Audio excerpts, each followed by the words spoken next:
Donc moi je m'appelle Naïma et j'ai commencé la formation en février 2023 et j'ai terminé en décembre 2023. Le parcours, il y a 8 modules qui sont répartis donc entre février et décembre. 3 modules autour du massage détente, un module sur le massage réflexe, un module ayurvédique, un module anatomie, et puis installation, et puis assis-habillé. J'ai beaucoup aimé l'ayurvédique parce que c'est au sol et moi je viens du monde du cirque, du coup c'était encore plus dans la corporalité que les autres, donc du coup c'était très cool de se retrouver par terre et puis d'être dans des positions inconfortables des fois. Du cirque au massage, c'est une première vie qui se termine avec une très longue période de transition entre les deux. J'ai testé plein de choses et je me suis formée à la communication non violente, puis à la médiation avec la communication non violente et au massage. J'aimerais bien faire de l'accompagnement avec tout ça, donc je suis en train de développer mon activité gentiment. Donc c'est vraiment combiner l'approche corporelle, le massage et la communication. La question du moment, c'est comment je fais pour combiner tout ça dans quelque chose qui a du sens, qui est joyeux pour moi et qui sera au service pour les autres, quoi.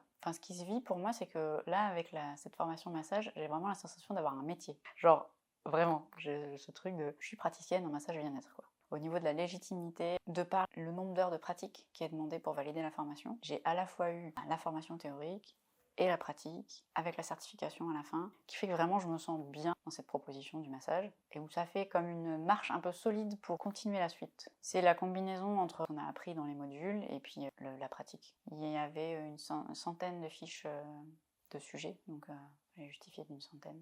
Enfin, c'est 80, mais moi j'en ai fait 100. Voilà, on sent qu'il y a des paliers en fait quand on pratique et du coup ça permet de prendre confiance vraiment. Moi, j'ai pas fini, hein, c'est le début, mais vraiment c'est chouette. Moi, au bout de 50 massages, il y a un truc qui rentre dans l'automatisme et du coup le mental lâche un peu. J'ai pu retrouver ce que j'avais un peu au départ d'intuition, de laisser faire ce qui était là aussi. Quand j'ai passé les 70, j'ai lâché au fur et à mesure des trucs que je me disais qu'il fallait que je fasse dans le massage. J'ai notamment eu un sujet qui est arrivé un jour avec tellement de choses médicales que je dis ouais non mais là on va juste se détendre déjà, c'est bien.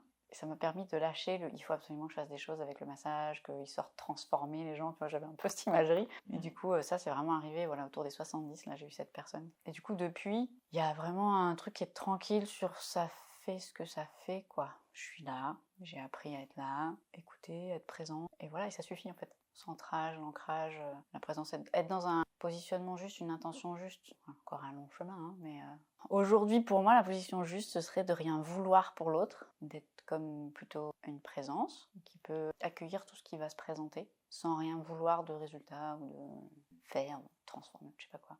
Il y a plein d'exercices, pas la pratique du Qigong, on fait toujours des pratiques du Qigong avant de commencer tous les matins, puis les temps de pratique, avoir les retours, ressentir des choses, et puis en fait c'est des allers-retours tout le temps, puis les ajustements, et, enfin c'est l'histoire de la formation en fait, et qui continue encore après, jusqu'à la mort. Mais je pense que ça finit jamais de chercher ce chemin-là.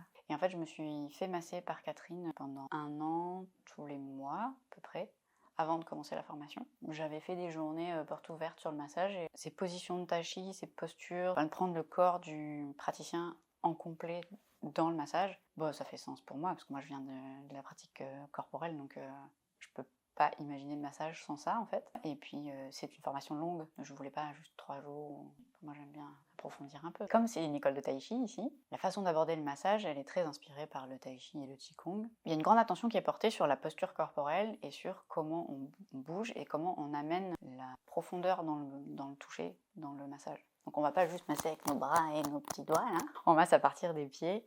Et donc il y a tout notre corps qui est engagé dans le mouvement, quoi. On va pas appuyer, mais on va aller en profondeur. N'importe quelle formation, elle nous emmène à se rencontrer soi, à trouver une posture, à développer une posture toujours plus. Et là, c'est une posture qu'on développe dans le contact à l'autre. Donc ça demande encore plus d'implication, on va dire. Parce qu'avec la médiation, par exemple, moi j'ai développé une posture, mais je ne suis pas en contact direct avec les gens. Je suis en contact des émotions, je suis en contact des mots. Donc j'avais déjà développé une posture neutre, etc.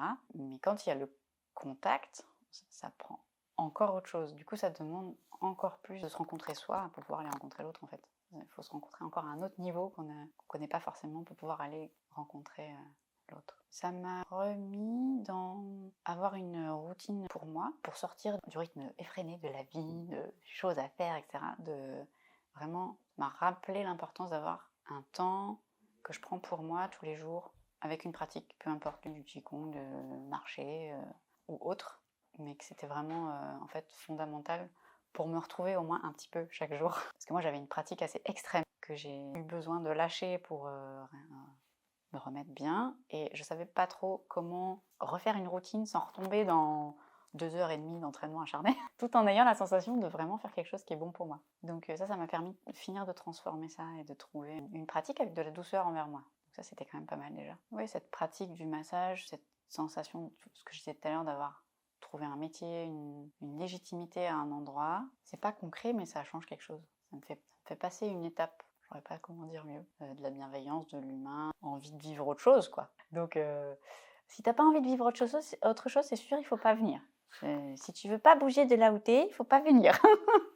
Mais si tu as envie de découvrir, d'avancer, même si c'est une direction qui finalement tu prends une autre après, mais voilà, si tu veux bouger, c'est bien. C'est une intention de soi à soi. Je connais d'autres personnes qui font des formations massage. Elles font des formations massage pour apprendre des protocoles. Voilà. Moi, j'ai fait une formation massage parce que j'ai envie d'apprendre des protocoles, mais j'ai aussi envie de continuer l'introspection dans moi pour continuer de développer cette posture que je souhaite avoir en tant qu'accompagnante.